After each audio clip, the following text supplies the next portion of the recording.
Hello guys, स्वागत है आपका अपने चैनल एस्पेक में। आज हम बात करने जा रहे हैं राजस्थान राज्य व्यवस्था की सीरीज़ में चैप्टर नंबर 12 जो कि राजस्थान हाई कोर्ट है। ठीक है, तो राजस्थान हाई कोर्ट के बारे में बात करने जा रहे हैं अपन।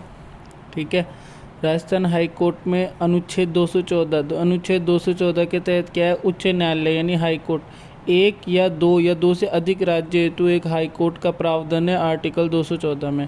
आर्टिकल 215 में क्या है, अभिलेख न्यायालय। आर्टिकल 216 में क्या है, उच्च न्यायालय का गठन। ठीक है, 14 में जो है हाई कोर्ट दे रखा है, लेकिन अगर पूछे हाई कोर्ट का गठन का उल्लेख किस में है तो 216 में। ठीक है, और कौन करता है, राष्ट्रपति करता है। कौन सी प्रणाली द्वारा, संसदीय विधि प्रणाली द्वारा। ठीक है, अनुच्छेद 217 में क्या है, न्यायाधीशों की नियुक्ति व योग्यताएं। ठीक है, साथ में क्या है, हटाना व महाभियोग भी। ठीक है, ये सब चीज़। ठीक है, ये सब 217 में। अब आओ 18 है नहीं, मेन जो है वो है 219 जो कि है शपथ प्रक्रिया। तो हाई कोर्ट के जजों को शपथ कौन दिलाता है, राज्यपाल।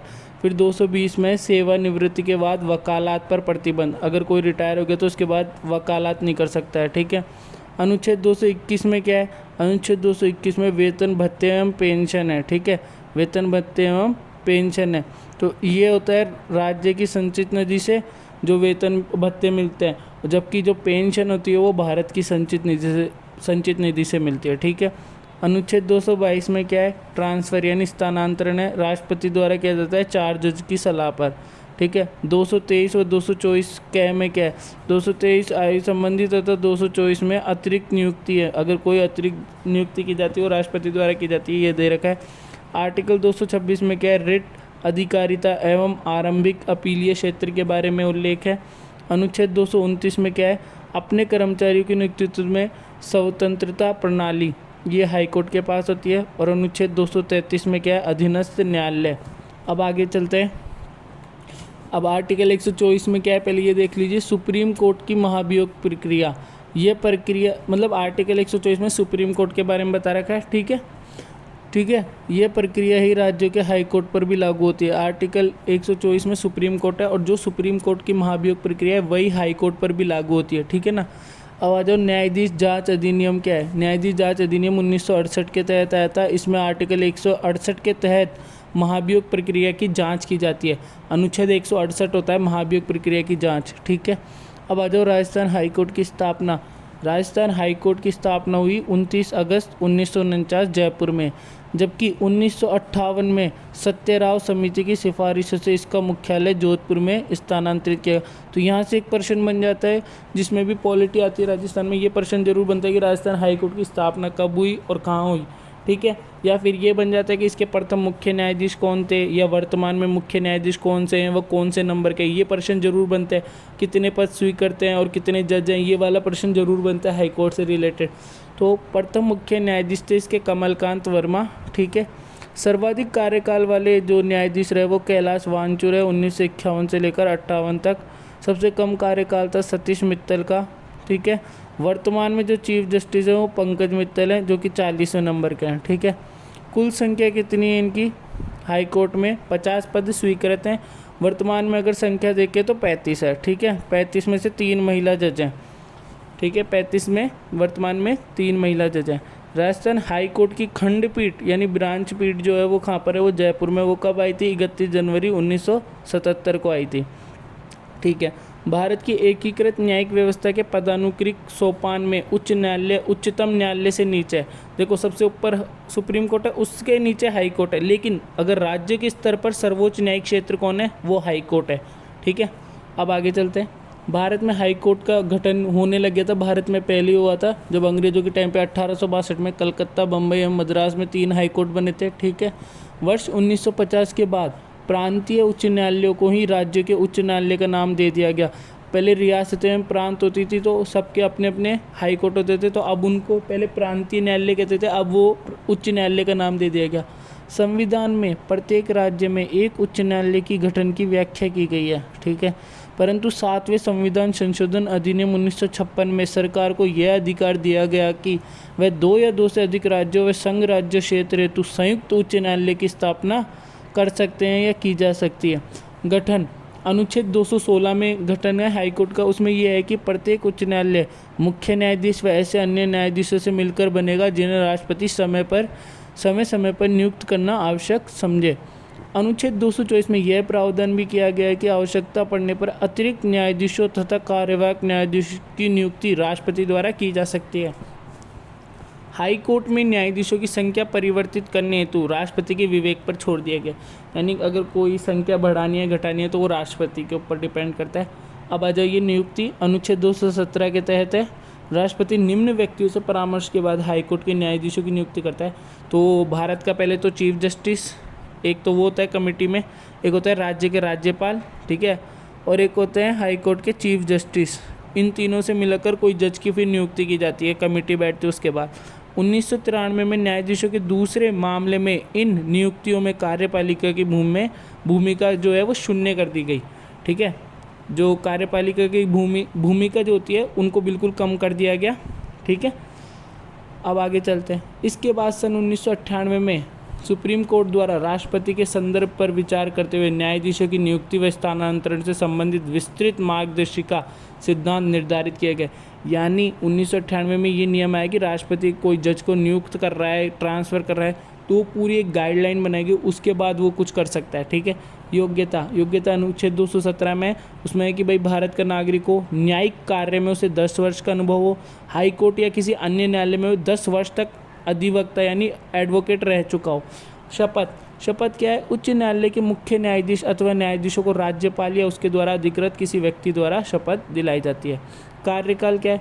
हाईकोर्ट के न्यायाधीशों का कार्यकाल 62 वर्ष की आयु तक होता है, ठीक है। अगर वह चाहें तो अपना त्यागपत्र राष्ट्रपति को देकर पदमुक्त भी हो सकते हैं। न्यायाधीशों की न्यूनतम आयु का संविधान में कोई उल्लेख नहीं है, न्यूनतम आयु का कोई उल्लेख नहीं है, परंतु न्यायपालिका की आंतरिक और औपचारिक प्रक्रिया बनाई गई है, ठीक है। ऐसा कोई उल्लेख तो नहीं है, पर एक फॉर्मेलिटी होती है। इस तरीके से न्यायाधीशों की आयु से संबंधित किसी प्रश्न का निराकरण भारत के मुख्य न्यायाधीश की सलाह पर राष्ट्रपति द्वारा किया जाता है, ठीक है। फॉर्मेलिटी बना दी, तो अब आयु से संबंधित जो भी निराकरण होगा वो राष्ट्रपति करेगा। अब न्यायाधीशों को हटाने की प्रक्रिया, भाई संविधान के तहत कोई नियम में वो कदाचार या अक्षमता का उस दोष पाया जाता है तो राष्ट्रपति और संसद का बहुमत मिलते हुए पद से मुक्त हो जाता है, ठीक है। और ये न्यायाधीश जांच अधिनियम 1968 था ना, उसके तहत ये देख लो, लोकसभा 100 और राज्यसभा 50। लोकसभा 100 अध्यक्ष अपनी स्वीकृति दे देते हैं, ठीक है, तो वो पद मुक्त हो जाएगा। प्रस्ताव स्वीकृत हुआ है ना, तो अध्यक्ष सभापति जांच हेतु 3 सदस्यीय समिति का गठन करते हैं, CJI, हाईकोर्ट का चीफ जस्टिस और एक प्रख्यात विधिवेत्ता। फिर ये गठन कर लेते, फिर अगली प्रक्रिया महाभियोग की चलती है। संसद के दोनों सदनों द्वारा विशेष बहुमत से प्रस्ताव पारित कर राष्ट्रपति के पास संस्तुति हेतु भेजा जाता है, और अगर ये प्रस्ताव पारित होता है तो राष्ट्रपति न्यायाधीश को हटा सकते हैं। वेतन व भत्ते, हाईकोर्ट के न्यायाधीश के वेतन व भत्तों को संसद द्वारा निर्धारित किया जाता है। इनमें न्यायाधीश के कार्यकाल के दौरान अलाभकारी परिवर्तन नहीं किया जा सकता, ठीक है। तो मुख्य न्यायाधीश का वेतन 2.5 लाख है, अन्य न्यायाधीश का 2.25 लाख है, और पेंशन जो होती है वो लास्ट जो माह होता है उनका रिटायरमेंट का, उसकी 50% पेंशन प्राप्त होती है। अब उच्च न्यायालय की कुछ स्वतंत्रता दे रखी है, जैसे नियुक्ति की विधि 229 वाले आर्टिकल में, न्यायिक क्षेत्र में कटौती नहीं 221 अनुच्छेद में, सेवानिवृत्ति के बाद वकालत पर प्रतिबंध 220 अनुच्छेद में, अपने कर्मचारियों की नियुक्ति की स्वतंत्रता 229 अनुच्छेद में, अपनी अवमानना हेतु दंड देने की शक्ति, ये सब उच्च न्यायालय की स्वतंत्रता है। जैसे कार्यकाल की सुरक्षा, निश्चित सेवा एवं शर्तें, कार्यपालिका से पृथक्करण, ये हाईकोर्ट की वो है स्वतंत्रता है। अब आ जाओ भाई, हाईकोर्ट का न्याय क्षेत्र व शक्तियाँ क्या हैं। हाईकोर्ट सामान्यतः अपीलीय न्यायालय होते हैं, अतः यहाँ अधिकांश मामले जिला न्यायपालिका के निर्णय विरुद्ध अपील के रूप में आते हैं, ठीक है ना। जैसे कोई जिला न्यायपालिका का निर्णय आया, न्याय छोटे स्तर पे जो कोर्ट होता है उनका किसी का न्याय का निर्णय आया और किसी को वो संतुष्ट नहीं आया, तो वो इसके विरुद्ध में अपील कहाँ करेगा? हाई कोर्ट में। तो इसलिए ज़्यादातर कैसे न्यायालय होते हैं? अपीलीय न्यायालय, ये पॉइंट बता रखा है। उच्च न्यायालय को आपराधिक या दीवानी मामलों में किसी प्रकार की आरंभिक अधिकारिता प्राप्त नहीं है, अतः आपराधिक मामले जनपद न्यायालय से ही अपील के बाद उच्च न्यायालय आए जाते हैं, यही वो बात बताई गई है। लोकसभा व विधानसभा चुनाव से संबंधित मामले सीधे उच्च न्यायालय में सुने जाते हैं।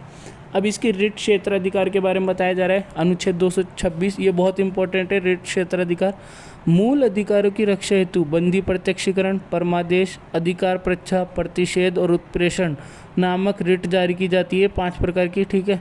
यह अपने भूनिवासियों के अतिरिक्त उन व्यक्तियों के विरुद्ध भी रिट जारी कर सकता है जिन्होंने इस राज्य की सीमा में कानून तोड़ा है, यानी जो यहाँ के निवासी नहीं है उनके ऊपर भी ये रिट जारी की जा सकती है। हाई कोर्ट की रिट अधिकारिता सुप्रीम कोर्ट की अपेक्षा व्यापक होती है। क्यों होती है? क्योंकि सुप्रीम कोर्ट मूल अधिकार को नहीं ले पाता, जबकि हाई कोर्ट में मूल अधिकारों से संबंधित भी रिट लगाई जा सकती है, ठीक है। जैसे अभी एक केस बता रखा है चंद्र कुमार मामले 1997 में सुप्रीम कोर्ट द्वारा कहा गया कि हाई कोर्ट व सुप्रीम कोर्ट के रिट क्षेत्राधिकार संविधान के मूल ढांचे के ही अंग है। इसका तात्पर्य है कि संविधान संशोधन के जरिए इसमें कुछ भी जोड़ा या हटाया नहीं जा सकता है। इस प्रकार हाई कोर्ट को संविधान की व्याख्या का भी अधिकार है। यह मूल अधिकारों का गारंटर है, साथ ही न्याय पाने हेतु जनहित याचिकाएं भी स्वीकार की जाती हैं। अब आ जाओ भाई प्रारंभिक क्षेत्राधिकार हाई कोर्ट के बारे में। हाई कोर्ट की प्रथम दृष्टया विवादों की सुनवाई सीधे करने का अधिकार है, ना कि अपील के जरिए, ठीक है। जो पहली बार वाक्य विवाद हो रहे हैं उनको सीधा हाई कोर्ट हैंडल कर सकता है सुनवाई के थ्रू, ना कि अपील के जरिए, ठीक है। जैसे कौन से मामले? अधिकारिता का मामला, वसीयत, विवाह, तलाक, कंपनी कानून व न्यायालय की अवमानना से संबंधित मामले, संसद सदस्यों व राज्य विधानमंडल सदस्यों के निर्वाचन संबंधी मामले, नागरिकों के मूल अधिकारों के परिवर्तन के मामले, संविधान की व्याख्या के संबंध में अधीनस्थ न्यायालय से स्थानांतरित मामलों में भी ये डायरेक्ट हस्तक्षेप करता है। उच्च महल के मामलों में 4 हाई कोर्ट कलकत्ता, बम्बई, मद्रास व दिल्ली के मूल नागरिक क्षेत्राधिकार हैं, ठीक है। राजस्व मामले और राजस्व संग्रहण हेतु बनाए गए किसी अधिनियम या आदेश के संबंध में। अब आओ भाई अभिलेख न्यायालय के बारे में देख लेते हैं। सुप्रीम कोर्ट की तरह हाई कोर्ट भी एक अभिलेख न्यायालय, अभिलेख यानी रिकॉर्ड, आर्काइव्स रखना, ठीक है ना। हाई कोर्ट की कार्यवाही न्याय कैसे होता है? लिखित रूप में होता है, ठीक है ना। तो लिखित रूप में हो तो अभिलेख रखने ही पड़ेंगे ना। हाई कोर्ट के निर्णयों को साक्ष्य के रूप में रखा जाता है। ये अधीनस्थ न्यायालयों के लिए मार्गदर्शक की भूमिका भी निभाते हैं। हाई कोर्ट को न्यायालय की अवमानना पर साधारण कारावास, आर्थिक दंड व दोनों प्रकार के दंड देने का अधिकार है। यानी कोई अगर न्यायालय की अवमानना करता है तो उसको साधारण कारावास, आर्थिक दंड दोनों भी दे सकता है, ठीक है। न्यायिक पुनरीक्षण शक्ति भी हाईकोर्ट के पास। हाईकोर्ट की यह शक्ति राज्य विधानमंडल व केंद्र सरकार दोनों के अधिनियम व कार्यकारी आदेशों की संवैधानिकता के परीक्षण हेतु है। यद्यपि न्यायिक समीक्षा शब्द का प्रयोग संविधान में नहीं है, किंतु अनुच्छेद 226 में हाईकोर्ट द्वारा समीक्षा के उपबंध स्पष्ट हैं। 42वें संविधान संशोधन द्वारा हाईकोर्ट की न्यायिक समीक्षा शक्ति को कम किया गया। 43वें संविधान संशोधन अधिनियम 1977 में फिर मूल स्थिति बहाल कर दी गई, यानी वापस उतनी ही शक्तियाँ दे दी गई। अपीलीय न्यायालय का अर्थ देखिए, अब हाईकोर्ट मूलतः एक अपीलीय न्यायालय, इसके राज्य क्षेत्र के अंतर्गत आने वाले अधीनस्थ न्यायालय के आदेशों के विरुद्ध कार्रवाई की जाती है, सुनवाई की जाती है। इसके अंतर्गत दीवानी और आपराधिक दोनों प्रकार के मामलों की सुनवाई का अधिकार है। राज्य में स्थित सभी अधिकरणों पर उच्च न्यायालय का नियंत्रण होता है तथा इन अधिकरणों के निर्णय विरुद्ध उच्च न्यायालय में अपील की जा सकती है। केंद्रीय प्रशासनिक अधिकरण के विरुद्ध भी हाईकोर्ट में अपील की जा सकती है। अधीनस्थ न्यायालयों पर नियंत्रण। हाईकोर्ट संबंधित राज्य क्षेत्र में स्थित सभी प्रकार के न्यायालयों पर प्रशासनिक नियंत्रण रखता है, ठीक है। हाईकोर्ट जो होता है वो राज्य क्षेत्र में आने वाले सभी प्रकार के न्यायालयों पर अपना नियंत्रण रखता है। राज्य में स्थित अधीनस्थ न्यायालय तथा विभिन्न अधिकरणों पर उच्च न्यायालय की अधीक्षण की शक्ति प्राप्त है।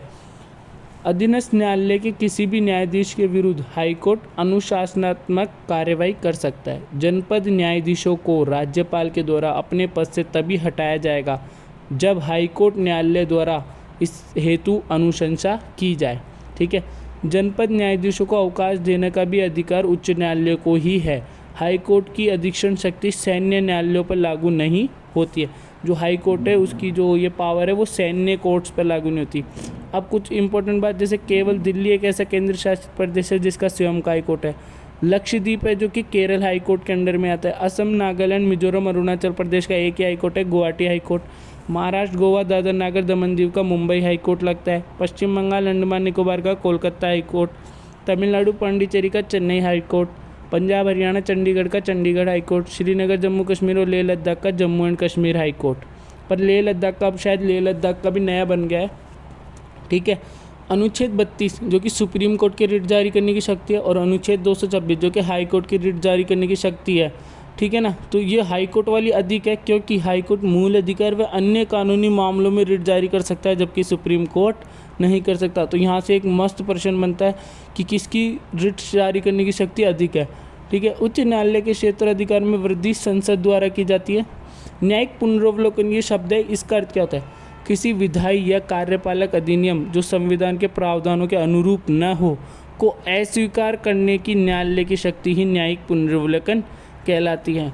तो इस वीडियो में हाई कोर्ट से संबंधित इतना ही था। धन्यवाद। अगर आपको दिया गया कंटेंट अच्छा लगा हो और वीडियो अच्छी लगी हो तो लाइक कर देना, नहीं तो रहने देना। धन्यवाद।